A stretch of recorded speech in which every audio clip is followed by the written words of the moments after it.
Today, I'll show you how to customize branding in your PandaDoc documents. Make sure to like and subscribe for more quick tutorials. First, open your browser and go to PandaDoc. Log in to access your dashboard. On the left menu, click Settings, then select Emails. This is where you can control how your documents look when sent via email, aligning them with your brand identity. Start by updating your logo. Upload a high-quality version that matches your other branding materials. Next, customize your color scheme. Adjust headers, links, and text accents to match your company colors. Use your brand's exact color codes for consistency. Use the preview section to see how your changes will appear to recipients.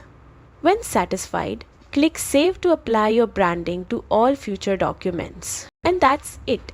Your PandaDoc documents now reflect your brand's identity, ensuring a professional and cohesive image every time.